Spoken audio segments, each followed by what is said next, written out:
Hello friends, today we are going to discuss about Marxist literary theory. Marxist literary theory was given by Karl Marx and Friedrich Engels. These are the two philosophers who wrote two very important books, and those were Das Kapital and Communist Manifesto.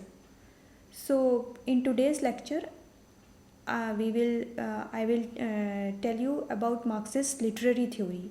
Marxism is studied thoroughly under the branch of sociology, but here we will discuss it from the point of view of literature, and we will see how a literary text is analyzed and assessed and reviewed in the light of Marxism. So let's begin.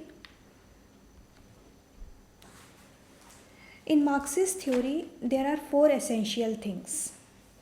The first is economic power, the second is materialism, the third is class conflict, and the fourth is the effect of ideology on art, literature, entertainment, religion, education, and other aspects of the society. Under economic power, we all know the society is made up of people. So who are these people? Generally in a society there are two types of classes. The society are distinguished into two classes based upon the wealth and social status of the people. In the capitalist society, the two classes are the business class, the capitalist who run the businesses, and the worker class or the proletariat class. So these are the two classes of a capitalist society. So all these businesses are controlled by capitalists and big businessmen, and all these middle class, lower class, all these peoples are people come under the working class. Okay, so this was the capitalist society. If we talk about the feudal society, again there were two classes: the feudal lords and those who work on their fields. In the slave society, again there are two classes: the masters and the slaves. So we see how these societies are divided on the basis of wealth and social status. The next essential point in Marxist theory is materialism. Marx was a materialist. He was not an idealist. According to a materialist person, the society is made up of matter. Everything around us is a matter. The people is a matter. People are matter. Everything, I mean, whatever we look at, everything is a matter. There are no ideas, no abstraction. Everything is a matter. Then the third essential point in Marxist theory is class conflict. In a capitalist society, there is a division of labor between the rich and the poor, the bosses and the workers. The bosses exploit the workers, and the workers resent the bosses. So this is the class conflict, and this class conflict is very important. In further discussion, I will tell you how this class conflict or how this conflict give rise to new society, leads to the formation of new societies. So this class conflict is a very important aspect of Marxism, and according to Marxism, there is a clash between two classes, and when one class dominates over other, suppose workers dominate over the ruling class, it gives rise to the formation of a new society. So after first there was a feudal society, then capitalism, the next would be communism. So in this way new societies are formed, or the history of matter runs from one point to another. That is why Marxist theory is also known as historical materialism, Marx never coined this term Marxist theory, but he always in his books used these two terms, historical materialism. So Marxist literary theory is basically historical materialism, or you can also call it dialectic materialism. Dialectic means the clash between two classes or the two aspects of the society. So Marxist literary theory is also called historical materialism and dialectic materialism. Now, this was all about Marxism. Now we come to Marxist literary theory. When we study Marxist literary theory, what do we mean by these three terms? According to Marxist literary theory, if we are analyzing any text, we see the text in relation to the economic condition of the time. For instance, if you study or if you read Jane Austen's novel, Jane Austen was a Jacobean writer. She wrote in the time of Jacobean era. I mean, at that time, the position of women in the society was weak. Women were considered as weak creatures. They lived at the fringes of the society. They were ruled by patriarchy. So you can clearly see the condition of women in Jane Austen's novel, that how women are worried about their wedding, women how they are worried about acquiring more and more wealth, or how they are worried about luring wealthy men and businessmen, and who can afford, who can promise them a better life. So if we study Jane Austen's novel from Marxist point of view, we can clearly say that there are two distinct classes in the society. Okay, so there was an aristocratic or elite class, and then there was a middle class, to which if we talk about Pride and Prejudice, Darcy belongs to the elite class, and Elizabeth belongs to the middle class. So there was the conflict between Darcy and Elizabeth was the main focus of the story. So in this way we analyze the text if we read it through Marxist point of view. According to Marx, there are two levels in any society. The first level is base, and the other is superstructure. Base includes technological change, innovation, how you work, how your work is organized. Above the base is the superstructure. So the superstructure is somehow affected by the base. Superstructure is everything, including politics, law, theology, literature, entertainment, basically anything that involves with, Marx said, consciousness.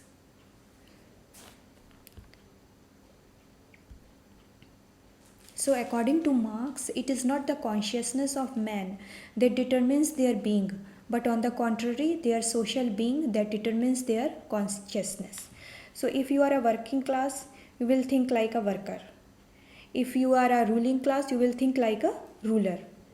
So your social being, your social status defines your thoughts, your ideas, your principles, your values, and it affects your consciousness. Now, I already told you about historical materialism and dialectic materialism. Let's go a little bit in detail. Marx was a materialist and believed that what is real is matter. Everything around us is matter. Marxism or Marxist theory is also known as historical materialism. I told you this in the beginning of the lesson. Historical materialism is the change in matter in history from one point to another, or we can say the change in the mindset and the idea, in the mindset, the change in the society, the change in the people is historical materialism. Marx's theory of history is also called dialectic materialism. We discussed class conflict before. So dialectic means the clash. The dialectic materialism is the clash between the classes that give rise to new societies, or leads to the formation of new societies. For Marx, history is a story of human struggle. So you see, it's very clear. History is nothing. I mean, if you read a history book, it talks all about rulers and kings and all those who ruled the world. But according to Marx, history is not about kings and queens. It's a story of human struggle. It's class conflict, a conflict between two classes. Story of class struggle between opposing economic interests and resources. Thus, in a capitalist society, there is a struggle between capitalists, the business owners, and the working class. In the feudal society, there is a struggle between the lord and the serf. In the slave society, there is a struggle between the master and the slave. The process of the development of society or the formation of history is a result of class struggle. Classes are formed due to economic reasons.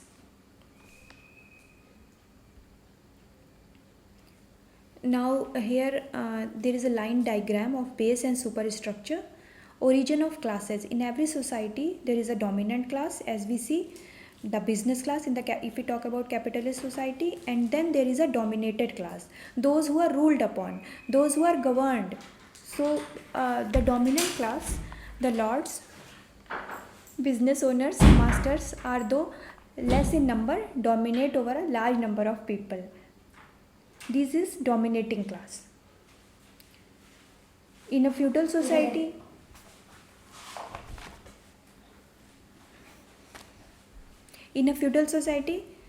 lords dominate over serfs. In a slave society, masters dominate on slaves. In a capitalist society, businessmen dominate over workers.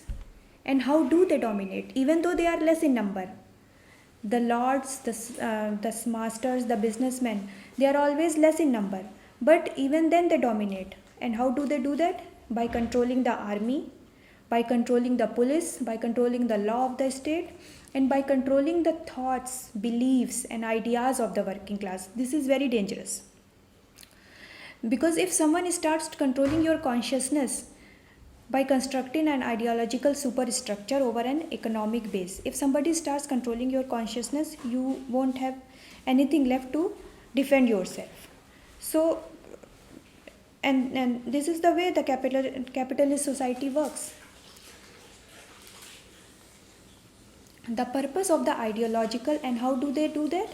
They rule the consciousness of people by constructing an ideological superstructure.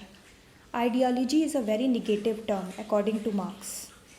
The purpose of this ideological superstructure is to legitimize the ideology of the ruling class through religion, literature, entertainment, education system, by legitimizing the division of labor, by telling that worker is a worker. He cannot be a boss. The worker will always remain a worker. Class difference and vast inequality of wealth. So these institutes, the religion, literature, entertainment, educational institutes, according to Marx, what all they do? They only legitimize the division of labor, the class difference, and the inequality of wealth. The working class never realizes that they are getting exploited, rather live in a make-believe world. They suffer from false consciousness. Working class have the potential to revolt against the ruling class, but until they realize their true potential, they will remain a class in itself through the medium of false consciousness. I hope it's clear. If it's not, you can always comment and I will try to explain more in my next video. So now in June 2020, I think the exam that happened recently, one question was asked that according to Marxist, what is literature according to Marxist or according to Marxism? So according to Marx, literature is a form of propaganda. If literature belongs to ideological superstructure, we just now saw that literature is a part of ideological superstructure. And ideological superstructure, what does it do? It legitimizes the ideology of the ruling class. So somehow literature also legitimizes the ideology of the ruling class. But we look into this matter, and I'll try to explain that how literature is autonomous. And it when Marx talked about literature, he was a bit naive when he said that literature is a form of propaganda for the ruling class. And why it is like that? Why it is not a form of propaganda? Because according to Marx, literature belongs to ideological superstructure, and the work of ideological superstructure is to legitimize the ideology of the ruling class. Does literature always legitimize the ideology of the ruling class? Let's see. Literature is not merely a propaganda for the ruling class. Literature could bring about revolutions. We have seen French Revolution was actually brought about by writers only, writers and thinkers and philosophers. So literature could bring about revolutions. This is explained by understanding the concept of hegemony. Why is literature not considered exactly the part of ideological superstructure? However, Marx said that it's a part of the superstructure, but literature is autonomous. Now, first we will talk about hegemony. What is hegemony? Marxists like Raymond Williams and Antonio Gramsci explained the concept of hegemony. If we go by the definition that is given in the thesaurus, hegemony is the dominance of one group over another. So, in a capitalist society, the dominant hegemony is the dominance of capitalists over the working class. Now, what Raymond Williams and Antonio Gramsci said, that they said that within a society there are multiple hegemonies. There is dominant hegemony that is dominant in the present era. Then there is residual hegemony, the leftover ideas of the previous epoch. And then there is emergent hegemony. This is revolutionary kind of thinking, and this may well become a dominant hegemony of the new emerging era. In every society there are few awakened people, and these few awakened people bring about revolutions and become the cause of the formation of new societies. So I hope it's clear. What is literature? Now, literature of any era is a mixture of dominant, residual, and emergent hegemonies of the present, past, and future. Future is new forming societies, the ideas and concepts of the new forming societies.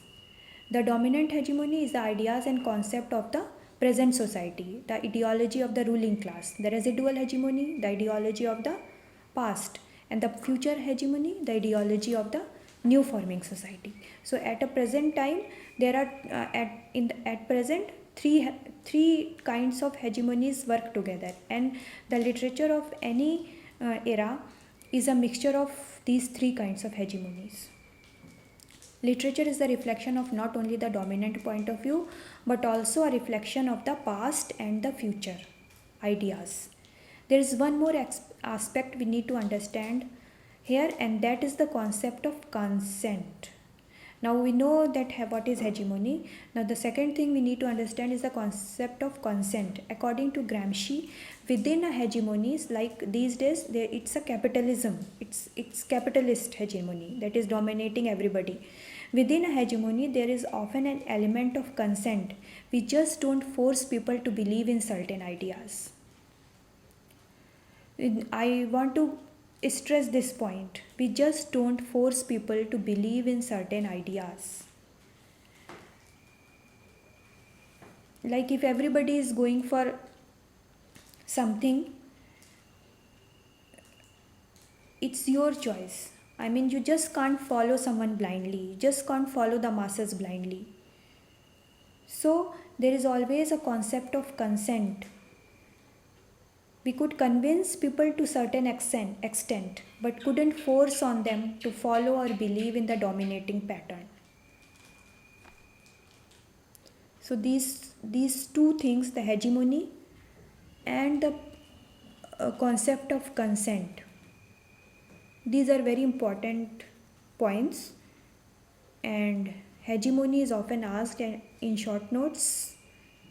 So you should know who coined the term hegemony, what is the exact definition of hegemony, and Gramsci and Raymond Williams' contribution in the concept, giving the concept of hegemony, and how it explains that literature is not a form of propaganda but an autonomous concept.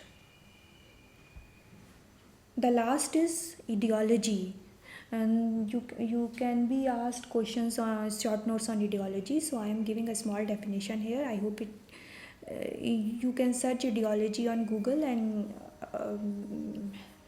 define it in your own words. So, according to Marx, ideology is a word to describe a set of ideas and beliefs that are dominant in society and are used to justify the power and privilege of the ruling class.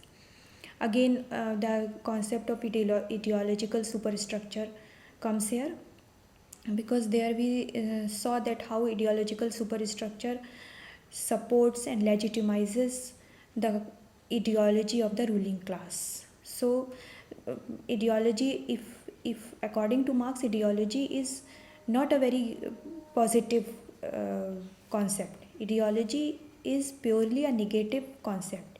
It is used to obscure the truth, to give people a false picture of how the world works in order to manipulate and control them. So, the purpose of capitalist ideology is to make people believe that they are living in a fairy tale world where they have to go to office each day, come back home, sleep, again go to office, come back home, sleep, and this kind of vicious circle goes on and on and on for months, years, and centuries. So this is a capitalist ideology where business owners want these things to happen in the society. If people deny to go to office, people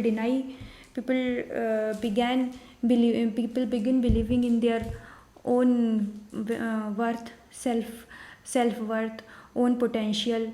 If they start doing their own work, they start their own small businesses, startups, then who will work in their factories, in their companies? So they kind of propagate this ideology and make workers think as if they are living in a fairy tale world, and even if they are suffering, it's like it's a part of their life. So this kind of consciousness is a false consciousness, and they do this by controlling their thoughts and ideas. Controlling their thoughts, and how do they control their thoughts? They control their thoughts using ideological superstructure, using educational institutes, religion, to some extent literature, entertainment, TV, advertisements, all kinds of what you say, all kinds of institutions. So the work of all these things, all these institutes, is to legitimize the ideology of the ruling class. The ruling class, as we know these days, the ruling class are businessmen, the capitalists. So the purpose of all these institutes is to legitimize and support the ideology of the ruling class. And what is the ideology of the ruling class? The ideology of the ruling class is that a worker should go to work every day, come back home, sleep, and doesn't think for his own, doesn't think about himself, doesn't think about his own potentials. That is the main purpose of capitalist ideology.